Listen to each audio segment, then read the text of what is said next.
Welcome to the Orange is the New Black podcast. I am your host, Ace Boogie, with my co-host, Zim Houday. Zim, what's going on, man? Nothing much, man. Life is moving forward in Bengals world, and we are on the cusp of Bengals and Ravens beatdown coming up this Sunday. Yeah, definitely. And we actually have a special guest joining us today that's going to come later in the show. We have IngRaven, which I was excited to have on. He's huge on YouTube. He's going to give us some perspective going into this game from behind enemy lines. Before, when we had a divisional game against the Steelers, we had Tony Serino on. Be sure to check that out. But very excited to have IngRaven on today. Make sure that you subscribe to us on any kind of podcast platform, Google Play, Spotify, the iTunes podcast. We're everywhere, Stitcher, anywhere you can probably find us. Just search for Cincy Jungle. You'll find us on there, and we're with the syndicate of other SB Nation Cincinnati Bengals podcasts, so be sure to check us out there. I am Ace Boogie of New Stripe City. You can find my stuff on YouTube. He is Zim Houday. You can find him on Zim_Houday on IG. You can also follow us on Twitter with our respective names. I think Zim's is actually Zim Houday with no underscore on Twitter. Check him there. My IG is New Stripe City. My Twitter is New Stripe City. And before we get started, man, you guys know that I missed the last show. I recently had a major loss in my family, man. I feel like this is a family loss as I lost my godson. And one thing that I wanted to say is that some things are just bigger than sports. And you know, people just have to be more conscious when they get behind the wheel. He was taken away from us by the hands of a drunk driver. The kid was 10 years old. So please pray for his family. Make sure that they're in your prayers and things of that nature. And if you can't help, there's actually a donation page. I'll have a link within my Twitter bio that's at New Stripe City. If you're listening to this on YouTube, I'll be sure to leave a link in the description. Any amount helps. We really just need your help. His family just needs the support in this time of need. And Breland, we're thinking about you, and you're on our mind all the time, and we love you. Absolutely. And also, I just want to say, too, if you get a chance, too, to go to my Instagram page, I'll be posting a link on it, too, like daily for the rest of this week that we're recording this. But from that link, even if you feel as though you're at a rough spot in your life and you don't have any money to donate, you can still go to the page and donate some words of encouragement, anything, and just try to put yourself in someone else's shoes for a quick minute, because this is our extended Houday fam, and we want to make sure that everybody's getting support throughout. Right, and even if it's just sharing it, if you don't have anything to give, just share it, let them know the story, and just move on from there. But bringing it back to football, Zim, I'm going to let you go off for a second. We didn't get to talk about the Cardinals game, but I did hear your thoughts on it, and I think that puts things in perspective for me. What are you looking forward to in this Ravens game?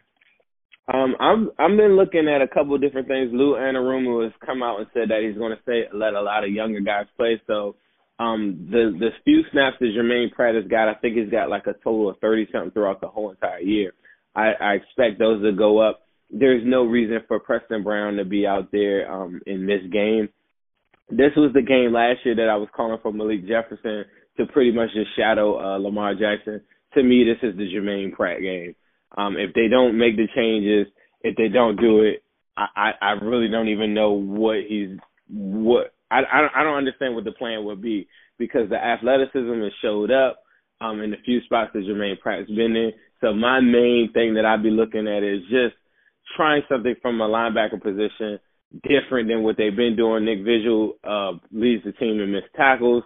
Not really a fan of that, and I don't like them isolating Jesse Bates in these different scenarios where now he's taking on the brunt of like two different coverages, and teams are just absolutely destroying them because they're trying to get fancy with these zone blitzes and these fire blitzes, and a lot of those are about timing, and Lou Anarumo is just calling them at some bad times, and that happens. But I just think that they just need to simplify the playbook, find someone to shadow Lamar Jackson. But so this is the defensive podcast for me, where I'm gonna be focusing on a lot of that. You get Darqueze Dennard back, So you also are going to get a little bit more better tackling as well. So you got Denard, McRae, and Webb pretty much that will be in there a lot more than normal. And they're all three really, really at the top of the league in tackling as far as secondary goes. So those are the things that I'll be focusing on. I also want, and when I mentioned younger people playing, Brandon Wilson had a couple big plays last game in the Cardinals game when I went back and watched it. He's also like one of the better returners with Alex Harrison probably still in the concussion protocol. I'm looking for Brandon Wilson to get more opportunities in the special teams department with returns, and then also on the field itself. Because one thing that I did notice is that on the one punt return, I believe they had Tyler Boyd, who I do not want to see lining up to return a kick. They had him back there, I think it was once, and that is our number one. That is the core of this entire Bengals offense, like moving forward. And to me, like you cannot put him out there in that spot. So Brandon Wilson, I'm going to be looking for him to maybe take on some more return responsibilities. From the offensive standpoint, it is what it is. It's the same thing I tell you every week. We need 28 points. If you ain't scoring 28, I don't want to hear about how the defense let them down and all this other crap.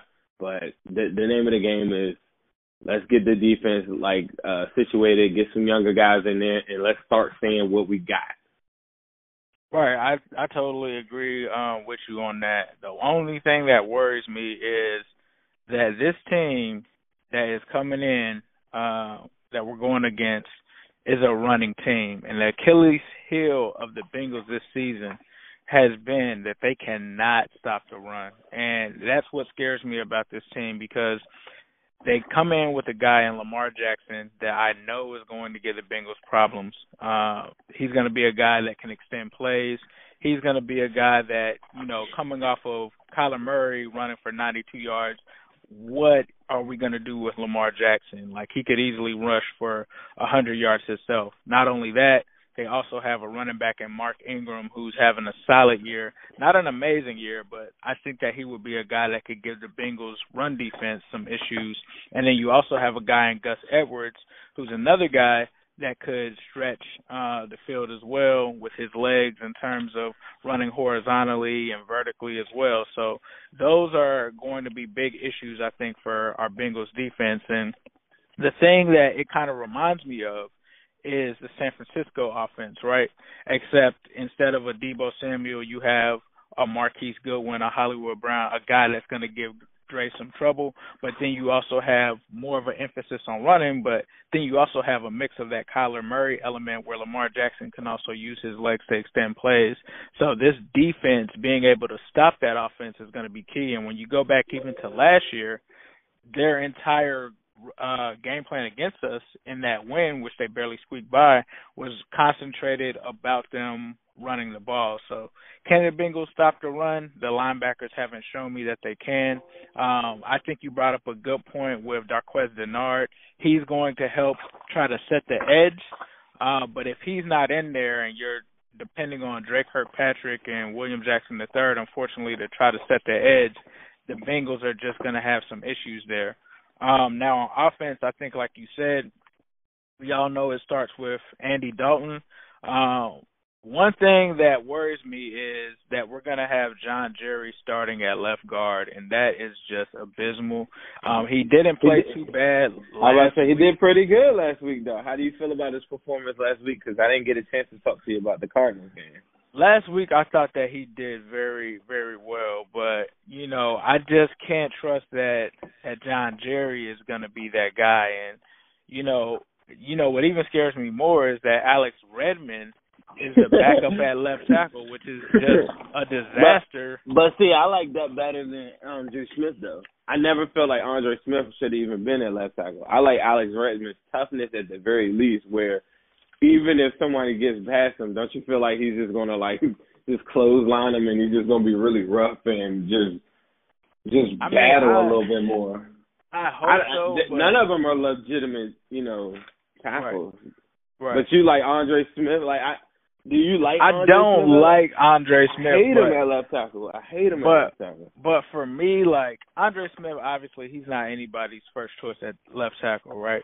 But he's at least played the position before. Like, to me, Alex Redmond, the fact that he struggled at guard, to me, which is from I mean, I've never obviously been a lineman or anything of that nature, but from being close to those guys and from, you know, the running back's perspective, which is what I played, and the slot receiver perspective, I've always been told that it's harder to play left tackle than it is to play guard. Like, most guys that don't work out at tackle tend to move into guard, where it's kind of like a safekeeping. It's never the opposite of that, which is what I was kind of worried about, like when they going back to Cedric Ogbuehi, when they were like, he struggled at right tackle, now we're going to make him the left tackle, and I'm like, that's the hardest position on the offensive line to play, in my opinion, from what I've been told. So throwing Alex Redmond there is just like, wow, this is going to be bad. But if John Jerry can hold it down, I think that's fine. But the thing that bodes well in our favor is that Baltimore right now is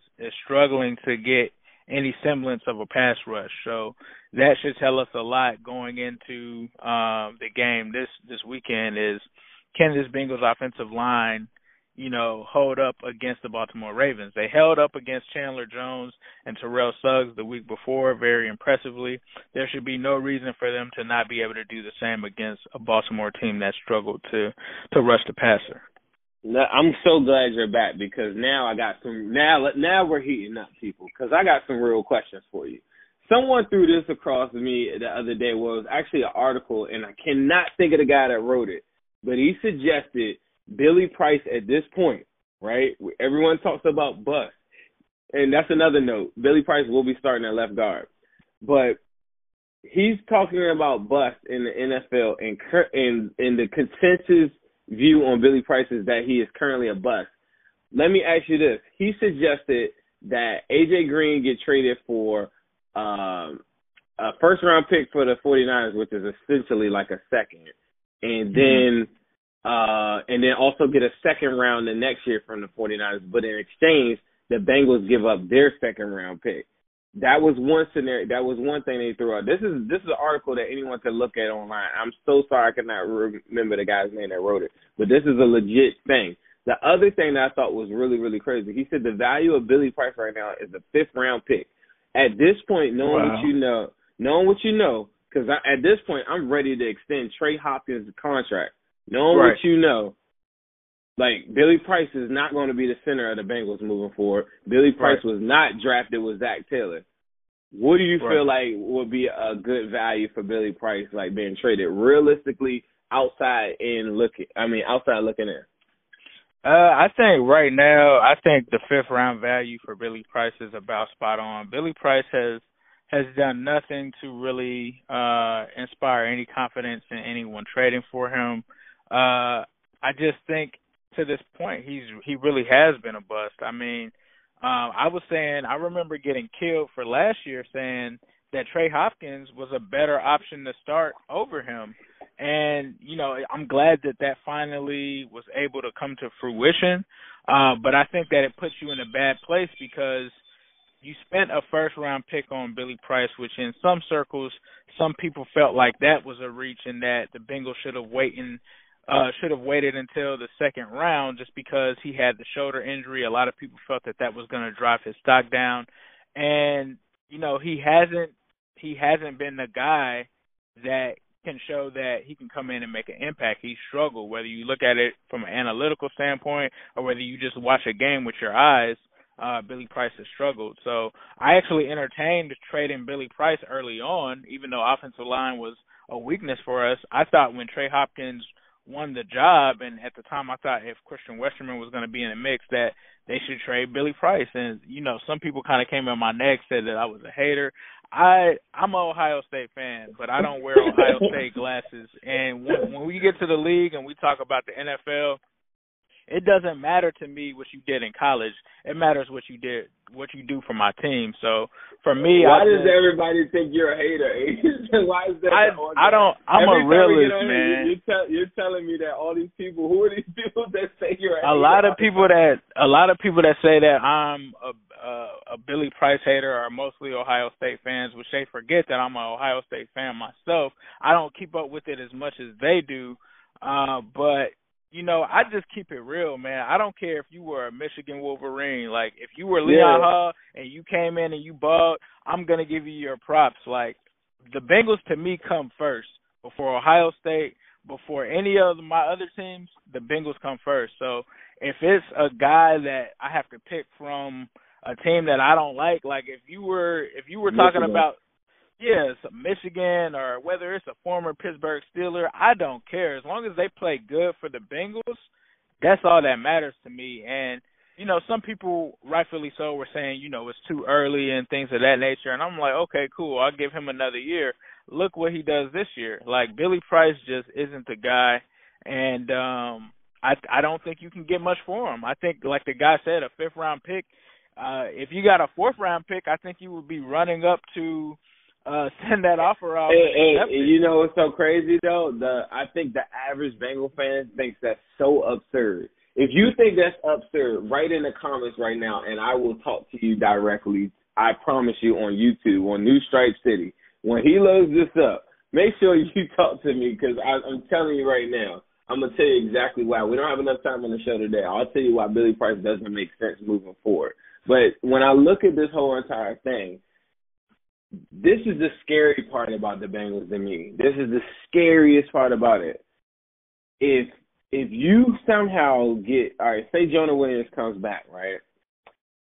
Even if it's the end of this year or whatever, and then say Alex Redmond gets plugged in, and say AJ Green, because AJ Green, people talk about trading him, even myself, talking about getting a first round for him, but AJ Green on this team, we're not 0-5. Like, I think everybody would agree that. But me looking at the future, I'm just saying, like, he just doesn't match up with the window. Because now, if you go get a new quarterback in 2020, then now the window is, like, looking like 2022 to 24, where A.J. Green is now, like, 34, 35 years old.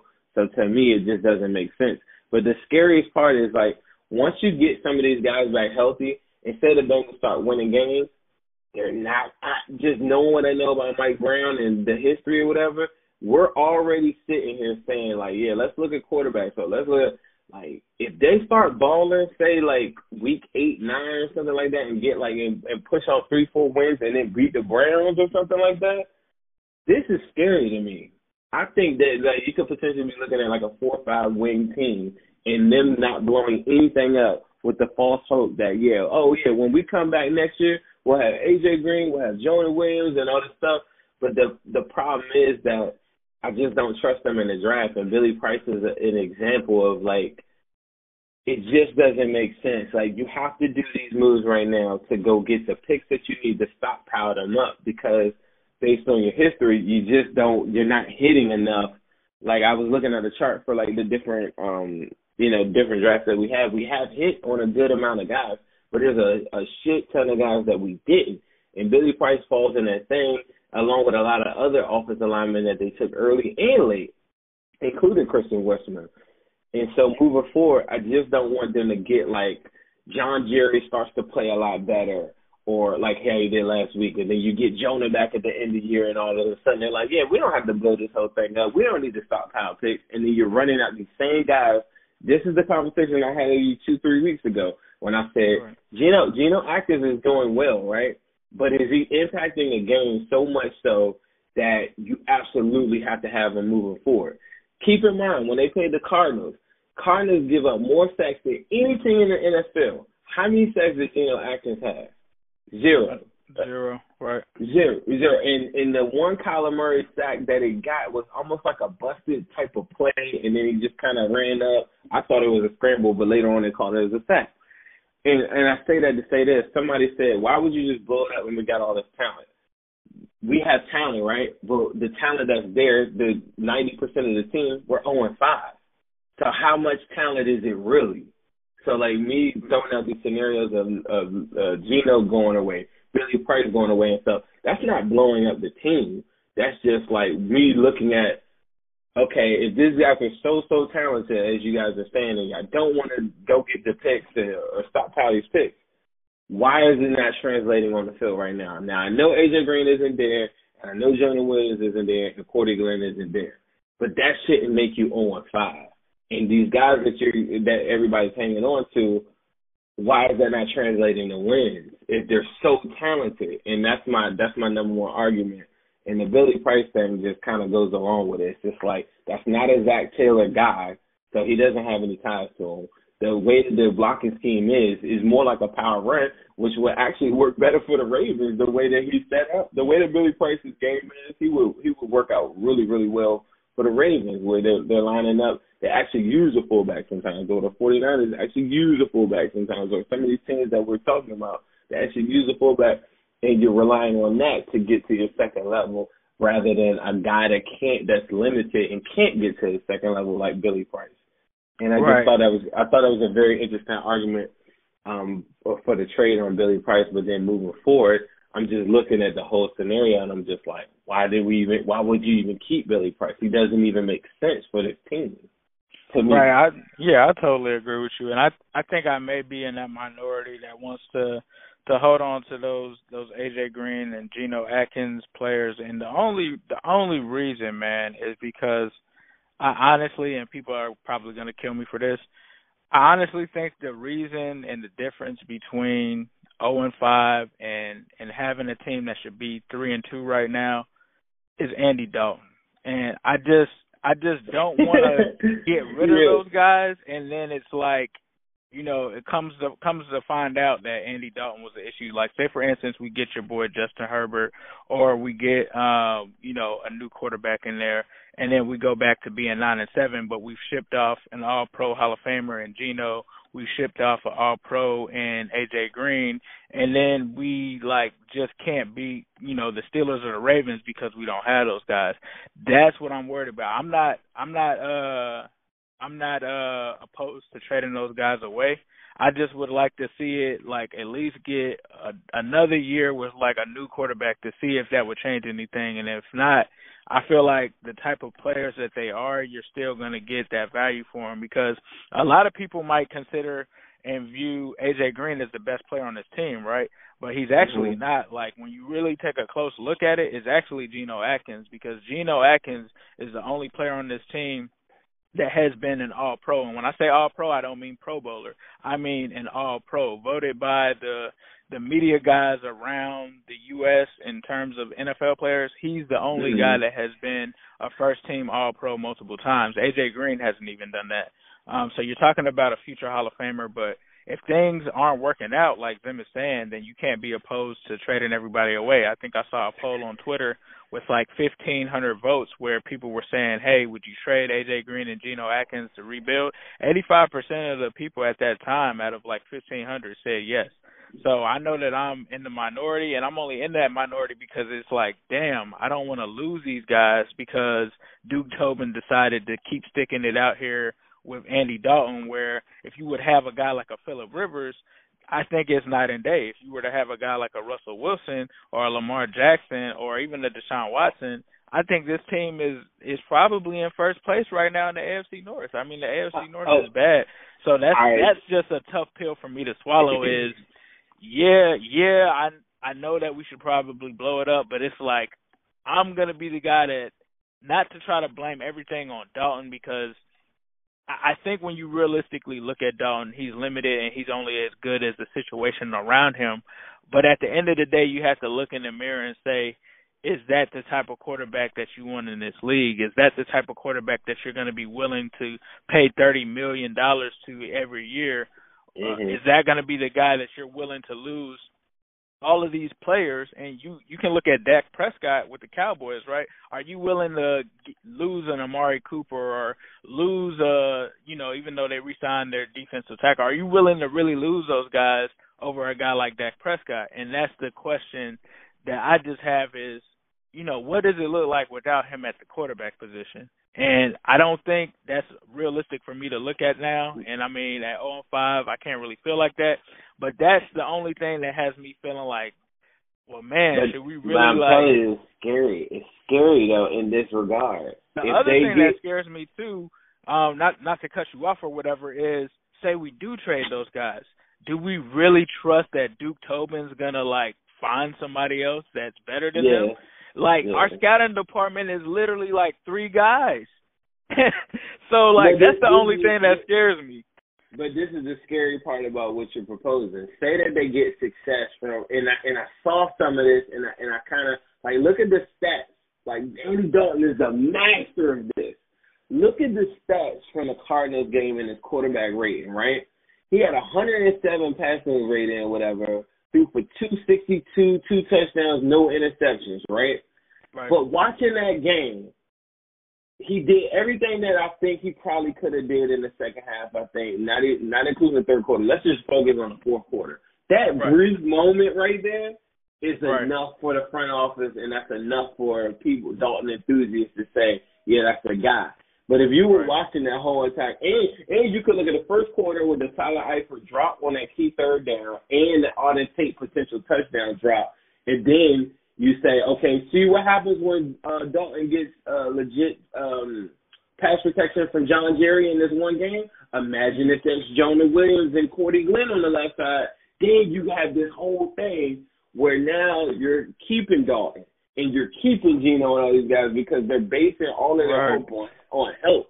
And that's the part that's scary to me. It's like 9 years later, this guy didn't elevate anything, and we're watching that game. You're watching that game. Do you feel like Andy Dalton did enough to win it or make anybody better?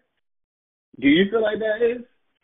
No, I don't. But I know that the Dalton enthusiasts are going to look at that and say, hey, look at the box score. He threw for 202 touchdowns, and he played good because nobody was on him. But at the end of the day, it was the Arizona Cardinals, and you were beaten. You were beaten, just like you said, because Kyler Murray was the better quarterback. And when you want to win in this league, you have to have a quarterback. Every game. You look at Chicago. Chicago right now, and just to make it so that it's not just about Dalton, if Chicago had a better quarterback, they would be Super Bowl contenders. But they can't even do anything because they've got Mitchell Trubisky at quarterback and now Chase Daniels. Would you rather have Mitchell Trubisky or Andy Dalton? For the no, I wouldn't. No. I'd rather have Andy Dalton, just so people know that I'm not like yes, because Mitchell Trubisky to me. I'd rather have Mitchell Trubisky because he can move, and a lot of Dalton's Achilles heel or whatever is Mitchell Trubisky's offense is limited, but he can scramble and move, and that's the one thing that hurts Dalton to me. Like that's why, when we're talking about Dalton, you're gonna have a hard time even getting rid of him because they depleted all of his value. They made him look really, really terrible. Put a bad line in front of him, and the value isn't there right now. So your argument for even getting a new quarterback, and I said this on the show the last week, Dalton's value is only after the draft, and you're not going to get much for him. You're not going to get much for him. The only way you could luck into something really sweet. And 2 years ago, this was so different. You could have got a first round for Dalton. The Cowboys would have went all over it. The Vikings, before they signed Cousins, would have went all over it. It's so many teams that could use a Dalton. But now, name me one team in the NFL that would want a Dalton. Do you know one team? Because the only team I could even think about is maybe the Bears. And that's the reason why I mentioned that. It's maybe the Bears. That's the only team. But I don't see them trading for Dalton because the Bears' dilemma is they won't be bad enough to get one of these really, really good quarterbacks. And then they're probably looking for a solid NFL quarterback, sometime like how the Broncos went and got Flacco. Dalton would be their Flacco, right? That's the only team. And let's say the Colts, Jacoby Brissett doesn't play that well towards the end of the year and they end up 8-8. Then I could see those two teams. Any other team, there's not one team in the NFL that will want Dalton. The Cardinals had their person. The Dolphins are going to have a number 1, number 2 pick. There's nobody left, and that's there's the problem. Literally nobody left. Yeah, there's nobody. So if you're a Dalton fan, think about that. We're telling you, and you see it too. Name me one team that Dalton would be is a better option than a starting quarterback. There's not any left. There's not any left. Honestly, I would have said maybe the Buccaneers. Washington could have been there just because of Jay Gruden, but he just got fired. So that's a wrap there. He's a Dalton lover. I think they'll come with Haskins, right? they'll come with Haskins as maybe a legit backup. They'll move on from Keenan, I'm sure, whatever, right? But they're so bad that they're going to have a top 3, top 4 pick. So they don't want Dalton. Right. Yeah, I don't think anybody wants Dalton right now. I think you're right on that. I think the only way Dalton gets moved is possibly like if the Bengals get to the draft next year and they draft one and they still have Andy Dalton on the roster, they'll trade him, but it won't be for much of anything. I think you'd be lucky to get a 4th-round pick for him at that point. I think you can get a little bit higher than that, but that's the problem. They depleted all his value, and it just really drives me insane because a Dalton lover is going to tell you that. No, like, just stick it out. And that's the scary part about the season. I want you guys to see, because a lot of people say, see what happens when you give Dalton time? And I think the front office is feeling like that too. And then that's how you end up with all of these guys. And I know how you felt about Geno, and I hear everything you're saying, right? Right. But go watch Khalil Mack, go watch Lawrence, go watch I was really watching him, Aaron Donald, this past week. Go watch these guys. They're impacting a game so much that it's the difference between, like, think about the Dunlap Colts game last year. That's the difference of us winning and losing a game. He impacted the game so much, made an elite play to win that game, right? Currently, right now, they're not doing that. And that's the problem that I have. It doesn't match up with the window of success. Like, you could keep them if you had a Kyler Murray in place right now. If you had a Lamar Jackson in place right now, they don't even have step 1. So by the time this guy gets, like, by the time they're 33, 34, it's like when these guys, the guy that we're potentially talking about is going to hit their peak. And that scares me, man, because if they keep them, now you're limited. Then also with Dalton, you like look at the Rams, look at Goff.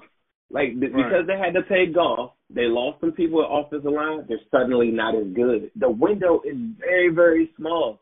Like, you gotta hit, and you gotta hit while these guys are in their rookie contract or that 5th-year option. Once you get outside of that, you don't have any money to have a complete balanced team, and that's the problem.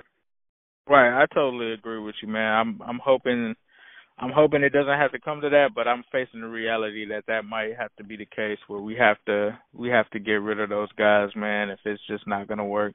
I just don't know where they go from there, if it's going to be, they move on with Billings and Glasgow and what they do there or what it is. But to wrap things up, bringing it back to the Ravens, what is your prediction for this game?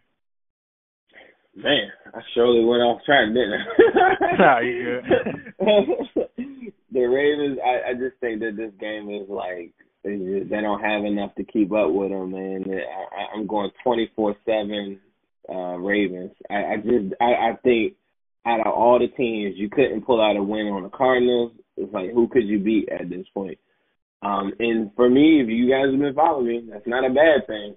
Because I'm not at the front line saying, hey, let's get a win. During the game, I'm cheering for us to do well. But ultimately, I'm not mad at it. But I just don't see them stopping the run. They don't have enough pieces to stop the run, period. And I just think ultimately that's just the downfall of this game. It's the same way it was last year where Gus Edwards runs for like 200 yards, Lamar runs for 100. I don't see why it'd be any different. And Marquise Brown and these guys that you're naming, Dre Kirkpatrick is not going to be ready for that. And Lou Anarumo, it doesn't have his system 100% in play. I just don't think it works out good for the defense this week. I think this is the first week that I'll probably just be totally locked in on the defense. And from an offensive standpoint, I'll probably back up a little bit. But from a defensive standpoint, I hate the matchup. I hated the Kyler Murray matchup. I thought, like, if they could just slow him down, they'll be okay. If they slow down Lamar Jackson, they won't be okay. You see what I'm saying? Like, they still got weapons, and that's the difference in this game. It's like, if you couldn't beat the Cardinals, you couldn't beat the Bills. Like, all of these guys that lack talent at these key positions, the Ravens absolutely have a three-headed running game. They absolutely have speed on the outside, and they have a legitimate, probably one of the best coaches in the NFL to go up with that, like top 3 coach in the NFL to outsmart Zach, and Zach's been out coached every single game. So Yeah, I'm with you on that, man. I think it's 27-17 Ravens. For the same reasons, I just don't see them stopping the run, man. And I see this being a game where they're just gonna run the ball and they're just gonna get Marquise Brown in space and let him go to work. So, I mean, we saw what the Steelers employed against us. Everybody's been copying essentially what the 49ers did. I see the Ravens doing something very similar, and I see them winning this game 27-17. Don't forget to subscribe to us. We're in the podcast store at Cincy Jungle. Be sure to follow us on our social media pages. Like I said, the donation page will be on the link in my bio on Instagram and on Twitter. That's New Stripe City, so be sure to check it out there. Also, subscribe to Zim on Instagram at Zim_Hude. This has been the Orange is the New Black podcast, and we are out. Who dat? Who dat?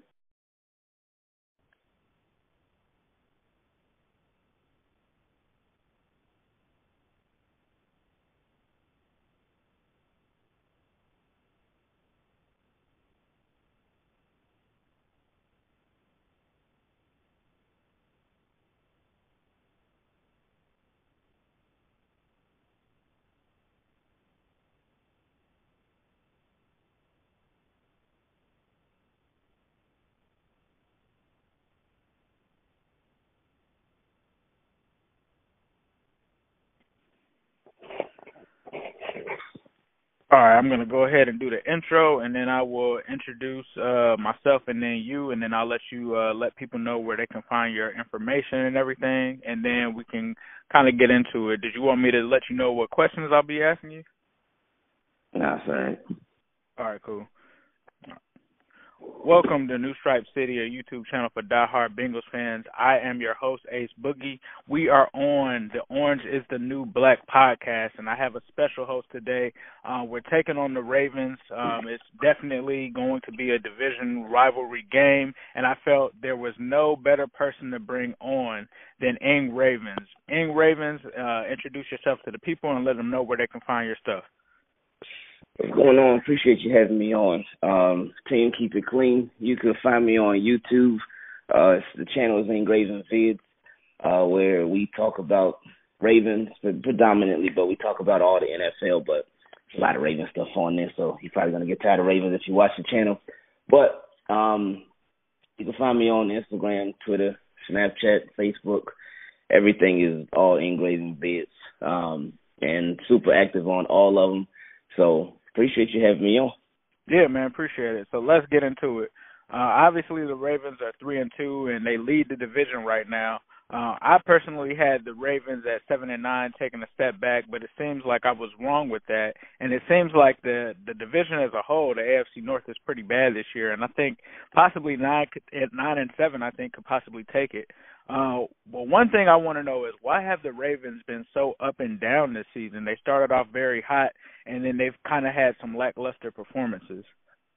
I think it's been the case of going young on both sides of the ball. There's that lack of experience, and with that lack of experience, there are going to be a lot of growing pains. I know a lot of people made a big deal of the losses of Eric Weddle, C.J. Mosley, Terrell Suggs, and Zadarius Smith. And I remember initially when people were making a big deal of that in the offseason, I was like, no, we'll be straight. And if anything, if like with the defense especially, if they take a drop off, if they take a step back, then, well, of course, the only way to go from number one, because they were the number one defense last year, the only place to go is down from here. So I figured, yeah, they'll probably still be top 5 at the worst, maybe top 10. But the defense is still going to be fine. But just that lack of experience, that lack of football IQ, it's been showing big time. It's been showing big time. And as far as the offense, the inconsistencies there is that with Lamar Jackson, it's like when players take out the only people who Ravens are getting the ball to, then the Ravens don't do anything. Because the only people who've been making plays, Lamar Jackson, Mark Ingram, Mark Andrews, and Marquise Brown. And that's it. But like in the passing game, if they take away Mark Andrews and Marquise Brown, then the Ravens aren't getting anybody else involved, and that's been a huge problem for them. So think it's just the biggest thing. The reason I say the Ravens have been taking a step back this year and they haven't really looked so good. While they do sit at 3-2, they still haven't really looked good, and they got a long ways to go. But I think it's due to the lack of experience. Excuse me. So the Bengals' Achilles heel for this season has been our offensive line, and for the Ravens, it seems like you guys have lacked a consistent pass rush. Who are the Ravens going to depend on to get pressure on that Bengals offensive line? His defensive coordinator, he is going to have to come up with something, because for these past 5 weeks, absolutely nothing has worked. The pass rush has been it's actually been consistent, but it's been consistent at not getting to the quarterback because they haven't been getting any pressure. Matt, we would have to just hope for a good game from Matt Judon, Pernell McPhee, but just know we have such a lack of depth there, a lack of quality depth at the position at the pass rush, and even when we've been sending more than 4, they'll send 5, they'll send 6 sometimes. They still have not been getting to the quarterback. So hopefully, I know the Bengals, they have been struggling on the offensive line. But hopefully the defensive coordinator can come up with something to where we can actually get to the quarterback this game, because if we can't, it's going to be a long day. Yeah, man, it's possible that we're going to have John Terry starting at left tackle. So if you guys can't get to Andy Dalton with that, then that's going to be telling right there. But my next question is, it just seems like, and I watched some of your video as well, and I think you were right on when you said that the Steelers just have our number, right? And you guys always play well against the Steelers. But it seems like when it comes to Baltimore and Cincinnati in recent history, and I say recent history because I remember the times with Ed Reed and Ray Lewis, and we kind of struggled with you guys too. But since the Andy Dalton era has kind of came in, it seems like you guys kind of struggle against us. Why do you think that is the case? Well, just think Andy Dalton, I don't know what it is about him. So I think Andy Dalton, when he's one of those quarterbacks, he's one of those streaky quarterbacks. When he's hot, he is hot. He's on it. He can pick apart a defense.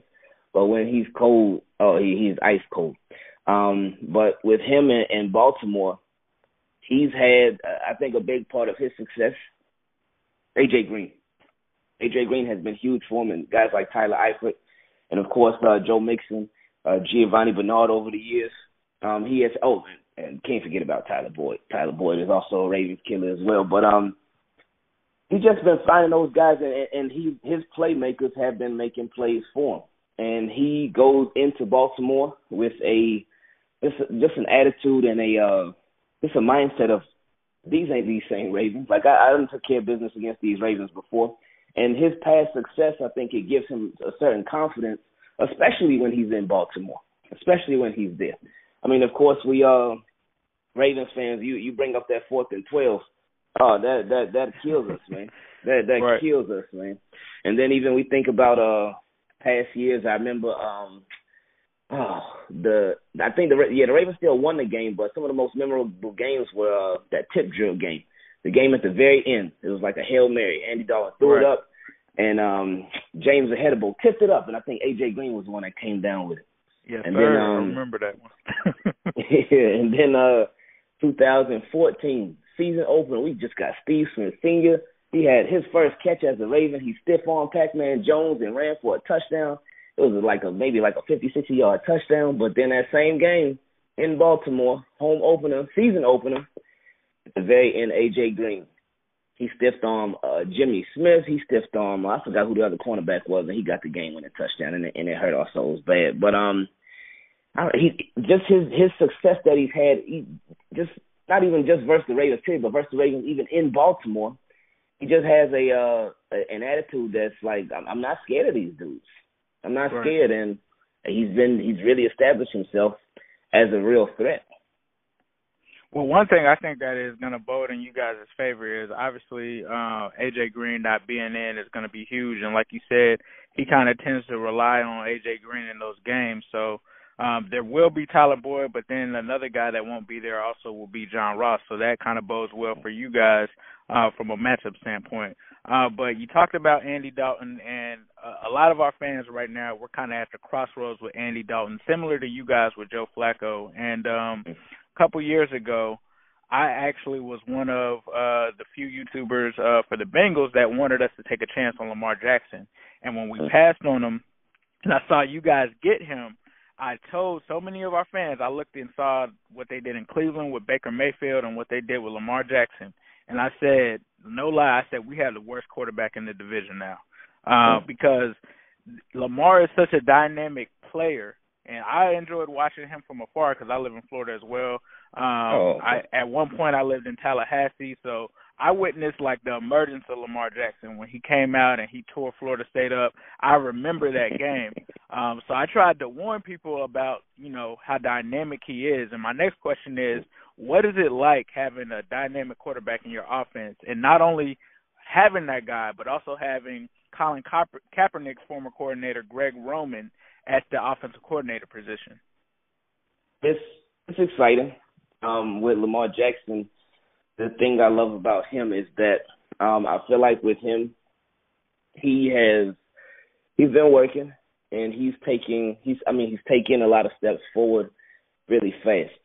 A lot of people, he has been probably one of the most scrutinized quarterbacks over the past year, and a lot of people don't even realize this dude hasn't even played 16 games yet. But just the growth that we've seen from last year to this year, just with them letting him do a little bit more. With Greg Roman, Colin Kaepernick's former offensive coordinator, former coach, but yeah, former offensive coordinator for the 49ers.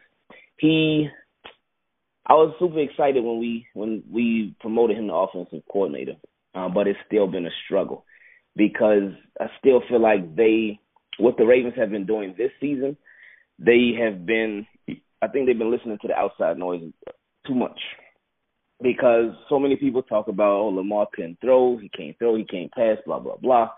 And I feel like the Ravens, one big struggle with their offense has been the fact that they are really just trying to show people and force him to pass the ball in situations where he can run.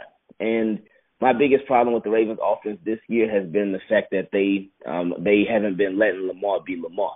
Yeah, we know he can pass. We got that. We get that. But let him run too.